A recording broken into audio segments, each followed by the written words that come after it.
నేను లోన్ తీసుకొని మళ్ళీ ఎక్స్పాండ్ చేసుకున్నాను. 40 lakhs పైన ఉంది సార్ నా లోన్. సో ఇప్పుడు అది కట్టుకుంటూ అది ఇంకా ఈఎంఐలే కడుతున్నాము.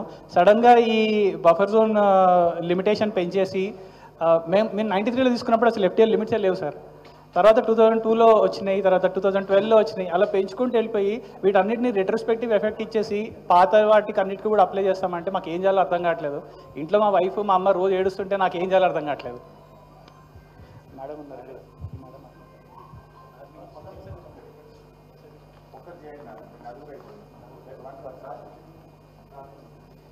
सभी को नमस्कार। मैं आर्मी पर्सन हूँ। मैं आप लोग को तो मालूम है कि आर्मी वाला कैसे जीता है, किस हाल में जिया है। कारगिल लड़ाई लड़के संसद भवन का था, वहाँ पे भी लड़के वो लोग तो कारगिल जेंट्स तो वहाँ रहते, लेकिन लेडीज़ कैसे जीती है छोटे छोटे बच्चे लेके, वो तो मालूम ही है ना। तो उस पूरे ज़िंदगी का कमाई मैं यहाँ घर में लगा दी, वो भी पूरा जांच पड़ताल होने के बाद 3 महीने लग गए थे पूरे पेपर के जांच में। तो मेरा घर अनलीगल कैसे है, लीगल ही है ना। उस टाइम परमिशन नहीं देना, हमारे पास पानी बिल है, बिजली बिल है, टैक्स है, हाउस लोन है, सब मैं दे रही हूँ। यहाँ पूरी ज़िंदगी का कमाई दे के छोटे छोटे बच्चे को लेके मैं यहाँ शिफ्ट हो गई। सुनी कि हैदराबाद बहुत अच्छा है, इसलिए मैं यहाँ आई कि हमारे बच्चे का भविष्य अच्छा बनेगा पढ़ के, और हमारी पोस्टिंग यहाँ आई तभी हमारा ये हैदराबाद नसीब में आया। उसके बाद आज हमें कहते हैं कि ये इनलीगल है। ये कैसे इनलीगल है? इनलीगल होता तो उसी टाइम हमें नहीं देना था। 3 महीने पेपर पूरा छानबीन, LIC लोन दिया है हमारा, हम पूरे ज़िंदगी में टैक्स पे किए हैं। अभी हाउस टैक्स पे कर रहे हैं, बिजली बिल, घर का बिल, कितना मुश्किल से हम लोग बच्चे को पढ़ाएं। पूरी जनता, सभी के पास मुसीबत है, मेरे पास नहीं है, सारे के पास मुसीबत है। सारे छोटे छोटे बच्चे लेके, ये मेरा मुसीबत नहीं है, हम सबका मुसीबत है।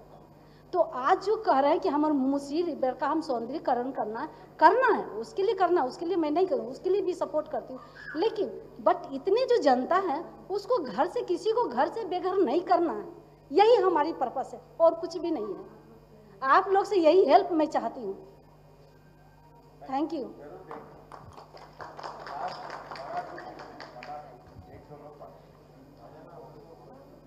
సార్ మేడం చెప్పినట్ల ఇక్కడ చాలా బాధపడుతున్న వాళ్ళు ఆడోళ్ళు ఉన్నారు, మగోళ్ళు ఉన్నారు. మేము చెప్పలేకపోతాము, express చేయలేకపోతాము.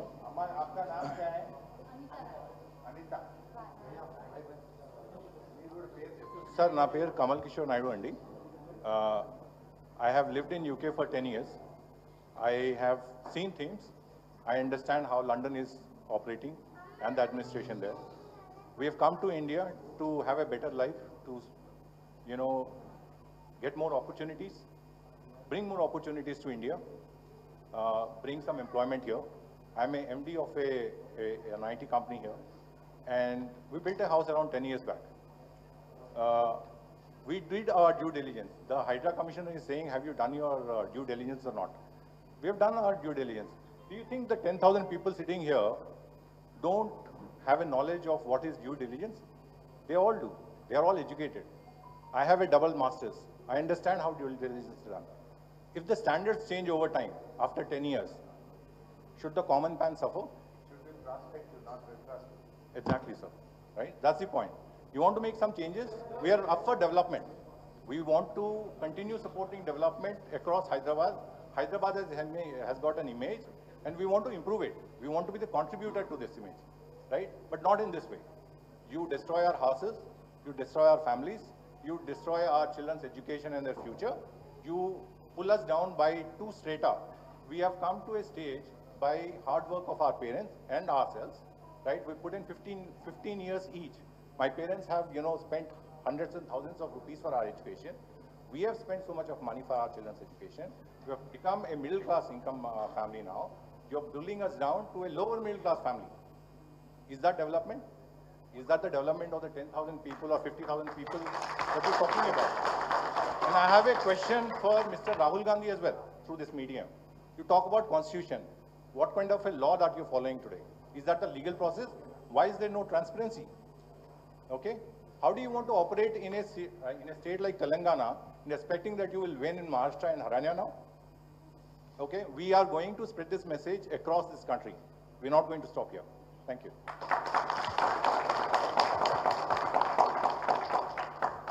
Sir thank you so much మా కోసం వచ్చి. సార్ నా పేరు శ్రీదేవి సార్. మా కోసం వచ్చినందుకు అందరికీ చాలా చాలా థ్యాంక్స్ మ్యామ్. ఇంతసేపు వెయిట్ చేసినందుకు మీరు ఇచ్చేసారు, చాలా థ్యాంక్స్.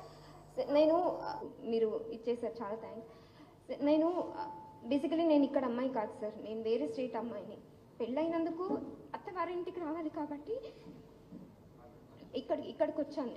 ఎన్విరాన్మెంట్ అంతా చాలా బాగా అనిపించింది. అరే హైదరాబాద్ ఎంత బాగుంది, ఎంత మంచిగా ఉంది, ఎంత పీస్ఫుల్గా ఉంది, ఎంత గ్రీనరీగా ఉంది. మనకు అదే కదా కావాలి మన పిల్లలకి వచ్చి. అదే ఇంకొక 2 years రెంట్ హౌస్ అన్నాం. తర్వాత ఓకేలే, ఒకరు అర్న్ చేస్తే ఇంకొకరు మొత్తం ఈఎంఐ, ఇంకొకరు అర్నింగ్ ఈఎంఐ మొత్తం మనము లోన్ కట్టుకోవచ్చు, ఇంకొకరు అర్నింగ్ ఈఎంఐ మొత్తం మనము లోన్ కట్టుకోవచ్చు అని చెప్పి ఇల్లు కొన్నామండి. 10 years అయిందండి ఇల్లు కొని. ఇప్పుడు సడన్గా వచ్చి బఫర్ జోన్ అంటున్నారు. అంటే ఇప్పుడు బఫర్ జోన్లో ఒక్కసారి మార్పు వేస్తే కూలగొట్టేస్తామంటున్నారు. మాకు అసలు ఏం చేయాలో మాకు అర్థం కావట్లేదు. ఇంకా 2035 దాకా మాకు ఈఎంఐస్ ఉన్నాయి. వాళ్ళు బ్యాంక్ వాళ్ళు ఏం చెప్తున్నారంటే ఇల్లు ఉన్నా లేకపోయినా మేము ఈఎంఐ కట్టాలంటున్నారు. అదేలా అవుతుంది? అండ్ దీంతో పాటు ఇంకొకటి ఏంటంటే ఈఎంఐ కట్టకపోతే మా మీద రివర్స్ కేర్స్ వేస్తారంట. అంటే మేము ఇల్లీగల్గా వాళ్ళకి డాక్యుమెంట్స్ ఇచ్చి మేము ఇచ్చేసామని మా మీద వేస్తారు. సో ఏదని బర్డన్ మేము బేర్ చేయాలండి ఇంత కష్టపడి. అండ్ మోరోవర్ మేము ఒక మంచి ఫ్యామిలీ నుంచి వచ్చిన వాళ్ళం. మనకంటూ ఉంటే అవన్నీ కష్టాలు డ్రీమ్స్ ఉంటాయి, అన్నీ ఉంటాయి, అవన్నీ ఫుల్ఫిల్ చేసి అవన్నీ కష్టాలు ఎదుర్కొంటూ మేము ఈ స్టేజ్కి వచ్చాం. మా పిల్లలకు చెప్తున్నాం, మేము ఈ స్టేజ్కి ఉన్నాం నాన్న, మీరు నెక్స్ట్ స్టేజ్కి వెళ్ళండి, తర్వాత మీ దగ్గర ఉన్నవి సహాయపడండి కొంతమందికి. మనం ఉంది చాలా, మన దగ్గర ఉంది అంతవరకు వచ్చి ఇప్పుడు సడన్గా ఇలా అన్నీ చెప్తే చాలా బాధగా ఉందండి. డెవలప్మెంట్ చేయండి, మేము ఎవ్వరికి అగేన్స్ట్ కాదు, డెవలప్మెంట్ చేయండి, but not at the cost of మా జీవితాలు పోయి డెవలప్మెంట్ చేయడం అంటే చాలా కష్టం కదండి. ఇప్పుడు ఆ లోన్స్ అని నిజంగా లోన్స్ తలుచుకుంటుంటే నైట్ పడుకుంటే మార్నింగ్ లేసి చిన్న పిల్లలండి, నాకు భయంగా ఉందండి. చిన్న పిల్లలండి, నాకు ఇంత చిన్న పిల్లలు ఉన్నారండి. Good morning sir, thank you sir. मेरा नाम मोहम्मद अयूब है सर.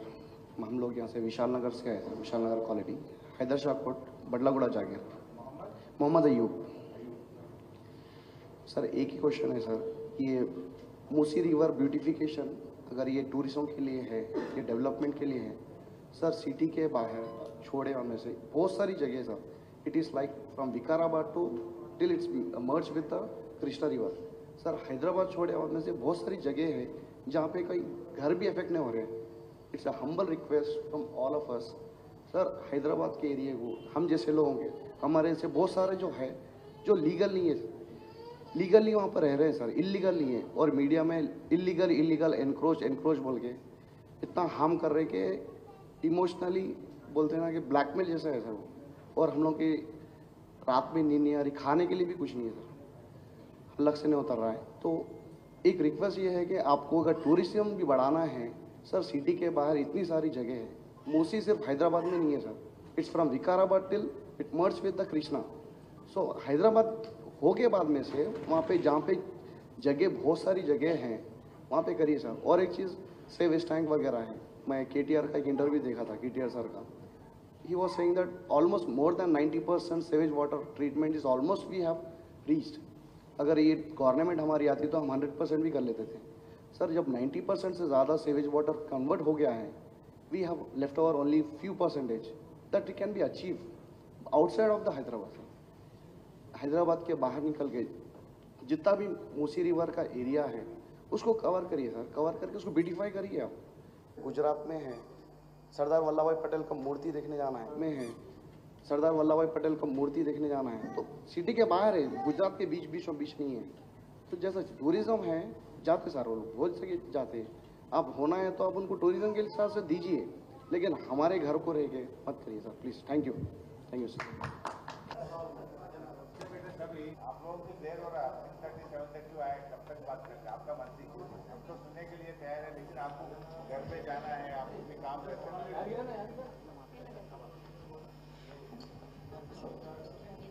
సార్ నమస్కారం. నేను సేమ్ డ్రీమ్ హోమ్స్ నుంచి వచ్చానండి, Hydershakote. Dream homes నుంచి వచ్చానండి, హైదర్ షా కోట్. మేము చిన్నప్పటి నుంచి ఇక్కడే ఉన్నాం, హైదరాబాద్, మధురానగర్, కుకట్పల్లి, దెన్ మళ్ళీ ఇక్కడికి వచ్చాం. ఇక్కడికి వచ్చి ఇల్లు కట్టుకున్నాం. ప్రతి ఒక్క డాక్యుమెంట్స్ ఉంటాయి మా దగ్గర, గవర్నమెంట్ అప్రూవల్ చేసిన డాక్యుమెంట్స్ ఉన్నాయి. లోన్స్ తీసుకున్నాం, 88 lakhs లోన్స్ ఉన్నాయి మా మీద. ఈ లోన్స్ తీసుకున్నాక కూడా మీ ఇల్లు ఇల్లీగల్ అని చెప్తారు. టీవీలలో ఎంక్రోచర్స్, అక్రమ కట్టుదారులు అని మాకు ఒక ట్యాగ్ లైన్ వేసేసారండి. అక్రమ కట్టుదారులు ఎందుకు అవుతాం మేము? మీరు ఇచ్చిన ప్రతి ఒక్క గవర్నమెంట్ ఇచ్చిన లా ప్రకారమే కదా మేము కొనుక్కుంది. మేము అక్రమ కట్టుదారులం కాదు. మాకు ఆ ట్యాగ్ లైన్ పెట్టకండి. ఇప్పుడు మీరు వదిలేసి వెళ్ళిపోయిన తర్వాత ఎవరైనా మేము ఎప్పుడైనా ఫ్యూచర్లో మాకు ఎమర్జెన్సీ కోసం మా ఇల్లు అమ్ముకోవాలన్నప్పుడు ఎవరైనా మమ్మల్ని కొన్నారండి. వాళ్ళు భయపడి ఈ ఇల్లు అసలు టచ్ కూడా చేయరండి మా దగ్గరికి.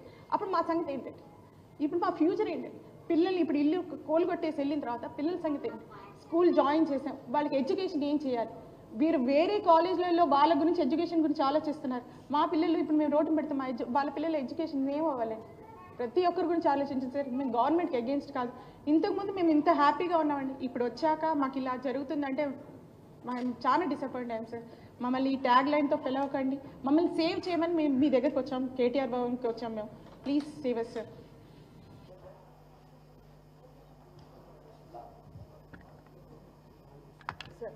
చాలా థ్యాంక్ యూ సార్. మీ అందరికీ మా పాదాభివందనాలు. మా గోడు వినడానికి ఎవరు రెడీ మా పాదాభివందనాలు. మా గోడు వినడానికి ఎవరు రెడీగా లేకపోయినా మీరందరూ ఇక్కడికి వచ్చి మేము వెయిట్ చేసినందుకు, మాకు చాలా ఈ టైం ఇచ్చినందుకు చాలా థ్యాంక్ యూ అండి. డెవలప్మెంట్ అంటే చిన్న నుంచి పైకి ఎదగడం. మా నాన్నగారు ఆర్టీసీలో కండక్టర్ అండి. మా మామయ్య గారు రైల్వేలో చిన్న జాబ్ చేసుకుని మమ్మల్ని ఇంత చదివించి ఇప్పుడు ఈ పొజిషన్లో ఉన్నాం సార్. మేము ఇప్పుడు ఇక్కడ నుంచి పైకి ఎదగాలనుకుంటారు కానీ పైనుంచి కిందకి తోస్తారని ఎవరు అనుకోలేదు సార్. ఇప్పుడు పైనుంచి కిందకి తోస్తున్నట్టే ఉంది సార్. ఇది డెవలప్మెంట్ కాదు సార్. కింద నుంచి పైకి డెవలప్మెంట్ సార్. పైనుంచి కిందకి తోస్తే ఇది డెవలప్మెంట్ కాదు సార్. ఇంతమంది కుటుంబాలని మేము ఉన్నాము. మీకు టెన్షన్ పడాల్సిన అవసరం, మీరు బాధపడకండి సార్. వాళ్ళందరూ ఉన్నారు, దిల్ టేక్ కేర్.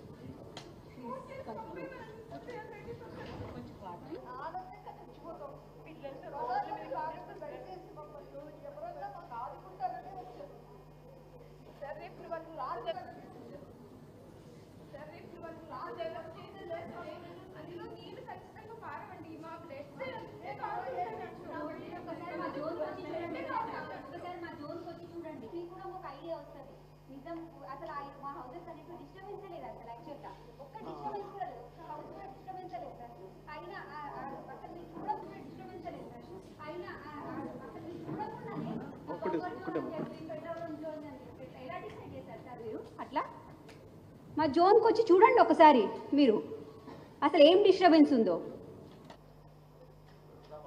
అల్లికి.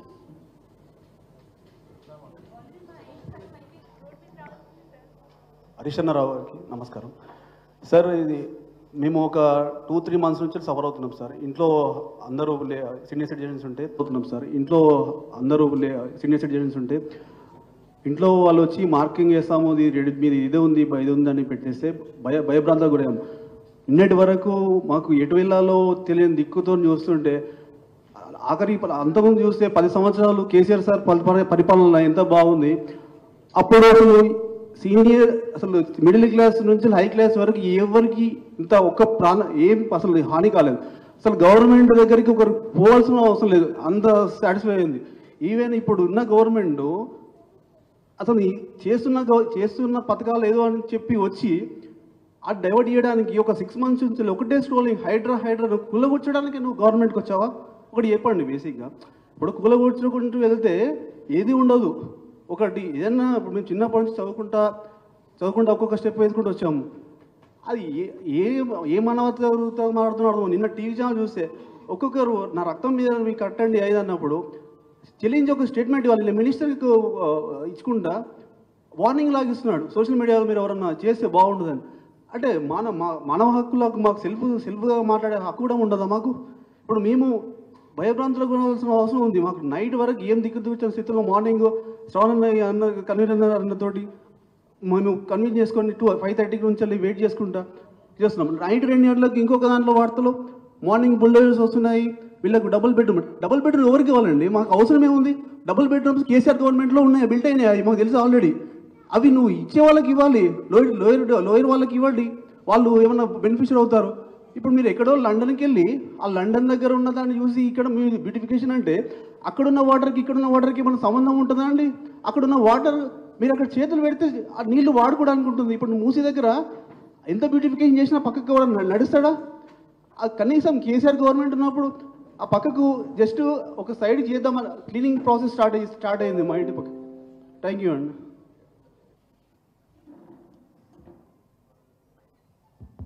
సో అందరికీ నమస్కారం. సో మీ అందరి మాటలు వింటుంటే మాకు కూడా చాలా బాధ కలుగుతూ ఉంది. అయితే ముందు 2 విషయాలుగా ఈ అంశాన్ని డీల్ చేద్దాం. ఒకటి, డెఫినెట్గా మేము మీ దగ్గరికి కూడా వస్తాం, శాసనసభ్యుల బృందం మీ కాలనీకి వస్తాం, చూసి మీ అందరికీ కూడా ధైర్యాన్ని చెప్తాం. రెండవది, బీఆర్ఎస్ పార్టీ తరఫున లీగల్గా కూడా వి విల్ సపోర్ట్ యూ. మా లీగల్ సెల్ అడ్వకేట్ లలిత గారు ఇక్కడ ఉన్నారు, వారి నంబర్ కూడా మీకు ఇస్తారు. Please note down her number. A team of advocates, Kalyan కూడా వచ్చిన రైట్, కళ్యాణ్ గారు కూడా ఉన్నారు, మా అడ్వకేట్ కళ్యాణ్ గారు కూడా వచ్చారు. A team of advocates will support you. ఎందుకంటే ఆయన తమ్ముడికేమో నోటీస్ ఇచ్చి కోర్టుకు వెళ్ళి స్టే తెచ్చుకోవడానికి 45 రోజులు టైం ఇచ్చారు. కానీ పేదవాళ్ళకు మాత్రం రాత్రికి రాత్రి వచ్చి బుల్డోజర్లు పెట్టి కూలగొడుతున్నారు. అంటే పేదవాడికి ఒక న్యాయం, నీ కుటుంబ సభ్యులకు ఒక న్యాయం అన్నట్టుగా తయారైపోయింది రాష్ట్రంలో. అందువల్ల మా లీగల్ సెల్ అడ్వకేట్స్ కూడా, ఎందుకంటే మీరందరూ మాట్లాడుతుంటే మేము విన్నాం, మీకు రిజిస్ట్రేషన్ ఆఫీస్లో ల్యాండ్ రిజిస్టర్ అయ్యి కొనుక్కున్నారు, కష్టార్జితం డబ్బులతో కొనుక్కున్నారు. మున్సిపాలిటీకి వెళ్ళి అప్లై చేస్తే ఫీజు తీసుకొని మున్సిపల్ పర్మిషన్ ఇచ్చారు. తర్వాత మీరు ఇల్లు కట్టుకోవడానికి బ్యాంకుకు వెళితే ఆ డాక్యుమెంట్స్ పరిశీలించి బ్యాంకు మీకు లోన్ ఇచ్చింది. ఇల్లు కట్టుకున్న తర్వాత మున్సిపల్ ట్యాక్స్ కడుతున్నారు, విద్యుత్ కనెక్షన్ తీసుకొని బిల్లు కడుతున్నారు, వాటర్ కనెక్షన్ తీసుకొని బిల్లు కడుతున్నారు. అన్నీ కూడా ప్రభుత్వమే మీకు, ప్రభుత్వాలు మారచ్చు, ఒకప్పుడు కాంగ్రెస్ ఉండొచ్చు, మధ్యలో తెలుగుదేశం ఉండొచ్చు, తర్వాత బీఆర్ఎస్ ఉండొచ్చు, తర్వాత కాంగ్రెస్ ఉండొచ్చు. Government is a continuous process. A government అయినా కొత్త నిర్ణయాలు తీసుకుంటే అది ప్రాస్పెక్టివ్ ఉండాలి తప్ప రెట్రాస్పెక్టివ్ ఉండకూడదు. మరి గతంలో మీ కాంగ్రెస్ ప్రభుత్వం అధికారంలో ఉన్నప్పుడు 1993లో కూడా ఇల్లు కట్టుకున్నామని ఒక సోదరిమని చెప్పింది. మరి అప్పుడు కాంగ్రెస్ గవర్నమెంటే ఉంది కదా, అంతకుముందు నువ్వు ఉన్న తెలుగుదేశం ప్రభుత్వమే ఉంది కదా. అప్పుడున్న ప్రభుత్వాలు అనుమతి ఇచ్చినప్పుడు, లోన్లు తీసుకున్నప్పుడు, ఇప్పుడు తిరిగి వాటిని కూల్స్తామంటే అది అన్యాయం, అది అక్రమం, విచ్ ఇస్ నాట్ కరెక్ట్. అయినా నువ్వు చేస్తున్న గొప్ప పని ఏంటి? సుందరీకరణ. ఇప్పుడు కేసీఆర్ గారు మిషన్ భగీరథ పెడితే ప్రతి ఇంటికి త్రాగునీరు ఇవ్వడం కోసం ఒక ప్రాజెక్టు చేసిందంటే ప్రజలకు ఉపయోగపడ్డది. లేదు, ఒక కాళేశ్వరం ప్రాజెక్టు కడితే కొన్ని లక్షల ఎకరాలకు త్రాగునీరు, సాగునీరు అంది కొన్ని లక్షల రైతుల కుటుంబాలకు మేలు జరిగింది. నువ్వు ఏంటి ఇప్పుడు మూసీలో గోదావరి నీళ్లు బారిస్తా అంటే నువ్వు పారించేది గోదావరి నీళ్లు కాదు చెల్లి అన్నట్టు ఈ పేద మధ్యతరగతి ప్రజల రక్తం బారిచ్చేటువంటి ప్రయత్నం చేస్తున్నావు. వీళ్ళ కన్నీళ్లు బారిస్తున్నావు. మూసీలో గోదావరి నీళ్లు కాదు, ఈ పేదల కన్నీళ్లు బారిచ్చేటువంటి ప్రయత్నం చేస్తున్నావు. నీ హైడ్రా అంటే ఓ హైడ్రోజన్ బాంబులాగా అయిపోయింది, ఎవరికి నిద్ర లేకుండా అయిపోయింది. ఏ రాత్రి ఏమవుతుందో అని చెప్పి ఆ సోషల్ మీడియాలో కొన్ని ఇల్లు కూలగొడుతున్న దృశ్యాలు చూస్తే అసలు మా ఇల్లు ఏమవుతుంది అనేటువంటి ఒక ఆందోళనలో ఉన్నారు. ఆ బాధ అనుభవించే వాడికి తెలిస్తే తప్ప రేవంత్ రెడ్డికి తెలవట్లేదు. రేవంత్ రెడ్డి ఒక చిన్న లాజిక్ మిస్ అవుతుంది. పేదలకు, మధ్యతరగతి ప్రజలకు మేలు చేస్తే వాళ్ళు దీవెనలు ఇస్తారు, కానీ ఆ పేదల మధ్యతరగతి ప్రజల ఉసురు తీస్తే వాళ్ళు శాపనార్థాలు పెట్టారనేటువంటి లాజిక్ ఆయన మిస్ అవుతా ఉన్నాడు. చెయ్యి, నువ్వు మంచి పని చెయ్యి, ప్రజలకు పని, దేవుడు నీకు అవకాశం ఇచ్చాడు. ఈ కూలగొట్టుడేంది? ఈయనకు ఈ రేవంత్ రెడ్డిది గత కొంతకాలంగా చూస్తే కూల్చడం తప్ప కట్టడం తెలవదా ఈ మూర్ఖుడికి అనిపిస్తూ ఉంది. అన్నీ కూల్చుడే, ఎక్కడ పోయినా కేసులు, కూల్చుడు, అక్రమాలు తప్ప ఒక పేదలకు పనికి వచ్చే పని, ప్రజలకు పనికి వచ్చే పని ఆయన ఎక్కడ కూడా చేయట్లేదు. నేను ఐ వుడ్ లైక్ టు, మా మిత్రుడు ఇందాక ఒక ఎన్ఆర్ఐ లండన్ నుంచి, యూకే నుంచి వచ్చిన నాయుడు గారు మాట్లాడారు. రాహుల్ గాంధీ గారిని కూడా నేను అడుగుతా ఉన్నా, బుల్డోజర్ రాజ్ అని చెప్పి ఆడ పోయి ప్రచారం చేస్తున్నాడు. హర్యానాలో ఎన్నికలు జరిగేటువంటి చోట్ల బుల్డోజర్ రాజ్ నహీ చలేగా అంటుండు. फिर क्या हो रहा तेलंगाना में आज बुलडोजर का राज चल रहा है. राहुल गांधी जी ने क्या कर रहा है? तुम जाके उधर नॉर्थ इंडिया में भाषण दे रहे कि बुलडोजर राज नहीं चलेगा, लेकिन आज के तेलंगाना में तुम्हारा सीएम रेवंत रेड्डी बुलडोजर राज चला रहा. पहले इनको रोको. वहां भाषण देने से पहले तुम्हारा सरकार में, तो आपकी कांग्रेस सरकार में, जहां पर आज गरीब लोगों का मकाना गिरा रहे, यहाँ के बुलडोजर को रोको तुम, यहाँ रोकने के बाद वहाँ बात करना, नहीं तो कोई आपको आपका बात को कोई मानने वाले नहीं रहते. ఇలా ఆయన ఆలోచించాలి కదా. ఆయన పోయి దేశమంతా తిరిగి బుల్డోజర్ రాజ్యం నడవది అంటున్నాడు. మరి నీకు రేవంత్ రెడ్డి చేసే బుల్డోజర్ రాజ్యాన్ని ముందు ఆపాలనా వద్దా? నువ్వు ఆపకుండా మహారాష్ట్రలో, హర్యానాలో, జార్ఖండ్లో పోయి నువ్వు ఉపన్యాసాలు ఇస్తే ప్రజలు నిన్ను ఎట్లా నమ్మాలి? ఏ విధంగా నమ్ముతారు? నువ్వు ఆపు ముందు, తెలంగాణలో బుల్డోజర్ రాజుని ఆపు, ఈ అన్యాయాన్ని ఆపు, ఈ పేదల కష్టాలని ఆపాలని చెప్పి నేను రాహుల్ గాంధీ గారిని కూడా ఈరోజు ఇక్కడ నుంచి డిమాండ్ చేయడం జరుగుతూ ఉంది. నిజంగా మీరు మాట్లాడారు, పాపం ఒక సోదరిమణి ఇందాక మాట్లాడుతూ ఇంకా 2035 వరకు మేము ఈఎంఐ కట్టాలి అన్నారు. నువ్వు ఇల్లు కూలగొడితే ఆ ఈఎంఐ ఎక్కడ కట్టాలి? కొత్త ఇల్లు కిరాయికి తీసుకొని ఎక్కడ బతకాలి? ఆ కుటుంబం ఏమవుతుంది? ఇల్లు అనేది ఇల్లు కట్టి చూడు, పెళ్లి చేసి చూడు అనే ఒక సామెత ఉన్నది. జీవితంలో ఒకేసారి ఇల్లు కడతారు, ఒకేసారి పెళ్లి చేసుకుంటారు. ఎంత ఉన్నవాడికైనా కలిగిన వాడికైనా ఇల్లు కడితే అప్పులు అవుతాయి, పెళ్లి చేస్తే అప్పులు అవుతాయి. అలా ఎన్నో అప్పులు తెచ్చి రూపాయి రూపాయి జమ చేసి చెమటోడ్చి కష్టపడి ఎంతోమంది ఇల్లు కట్టుకుంటే నువ్వు రాత్రి రాత్రి కూలగొట్టి ఆ కుటుంబాలు ఏమవుతాయి? పాపం ఇందాక ఒక సోదరిమణి అనితాబాయి మిలిటరీ అంటే మాకు తెలుసు, పాపం వాళ్ళు ఎక్కడో దేశ సరిహద్దుల్లో పనిచేసి వాళ్ళకు వచ్చే జీతం తప్ప ఒక రూపాయి రాదు.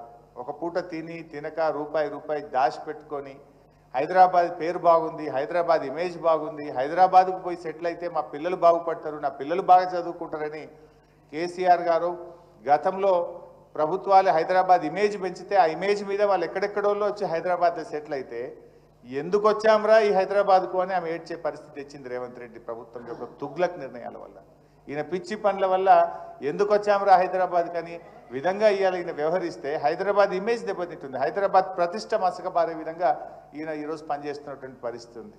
పాపం ఆవిడ ఎల్ఐసి లోన్ తీసుకున్నామని నేనే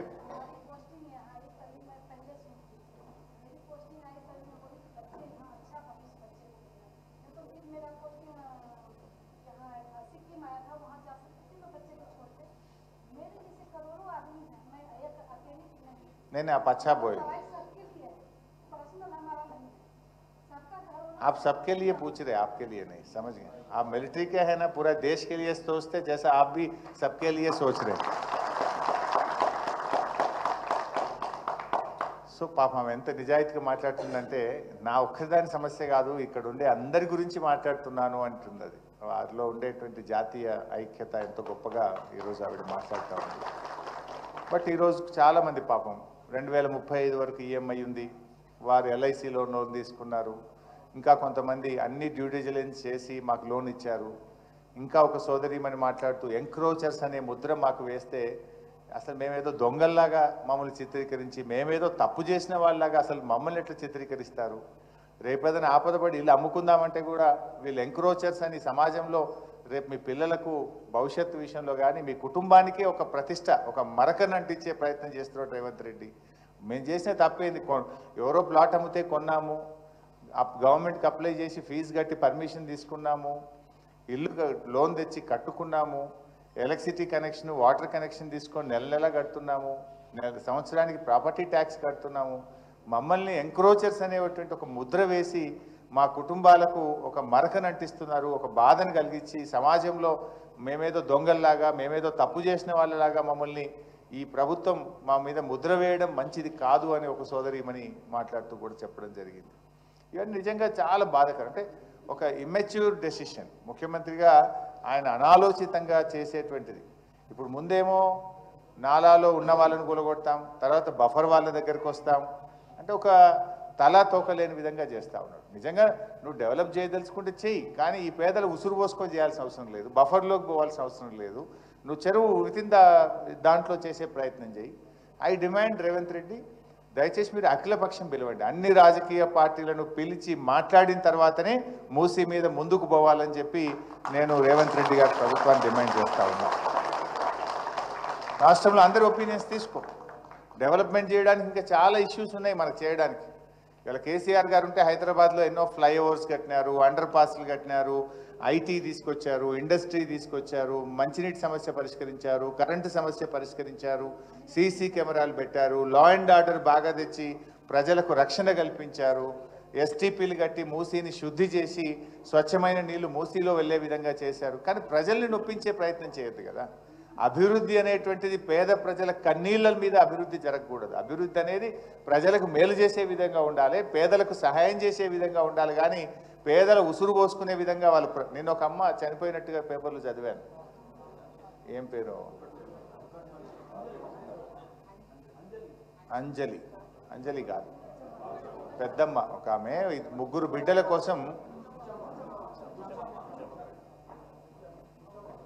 బుచ్చవ్వ. సో అమ్మ పాప 3 బిడ్డలకు ఇల్లు కట్టించిందంట, పెళ్ళిళ్ళు చేసింది. ఆ ఇల్లు కూలగొడితే నా బిడ్డల భవిష్యత్తు ఏమవుతుంది, అల్లుళ్ళు ఏమంటారు అనే బాధకు తట్టుకోలేక ఉరేసుకొని చనిపోయింది. ఇది బుచ్చమ్మ ఆత్మహత్య. ఇది రేవంత్ రెడ్డి ప్రభుత్వం చేసిన హత్య. ఇది అనాలోచిత తుగ్లక్ నిర్ణయాల వల్ల ఈ అమ్మ ఆత్మహత్య చేసుకోవాల్సి వచ్చింది. ఇంకొక చెల్లె కూడా గుండెపోటుతో చనిపోయింది. ఇల్లు కూలగొడితే అన్న వాళ్ళ ఇంటికి పోయి అక్కడ ఉండి గుండెపోటుతో ఒక అమ్మాయి చనిపోయినట్టుగా కూడా పేపర్లో చదివాం. ఇందాక ఒక అమ్మ మాట్లాడుతూ కూడా అంటుంది, ఎప్పుడు గుండె అయిపోతుందో, రాత్రి మళ్ళీ తెల్లారుతుందా లేదా, అసలు నిద్ర మేము లేస్తామా లేవమంత భయంతో బతుకుతున్నాం బిడ్డ అంటుంది అమ్మ. ఇవన్నీ కూడా ఒక పిచ్చి నిర్ణయాలు, అనాలోచితమైనటువంటి నిర్ణయాలు ఈ ప్రభుత్వం తీసుకుంటుంది. నిజంగా చెప్పాలంటే హైడ్రా అంటున్నాడు. ఆయన 6 గ్యారంటీలు అమలు చేస్తా అని చెప్పారు. 100 రోజుల్లో 6 గ్యారంటీలు ఇస్తామని బాండ్ పేపర్ల మీద ఇచ్చారు. అసలు దాని మీద దృష్టి పెట్టాలి కదా ప్రభుత్వం. నువ్వేం చెప్పావు? వృద్ధులకు 2000 పెన్షన్ 4000 చేస్తాను. అది ఎలా అమలు చేస్తావు, ఎంత తొందరగా చేస్తావు ఆలోచించు.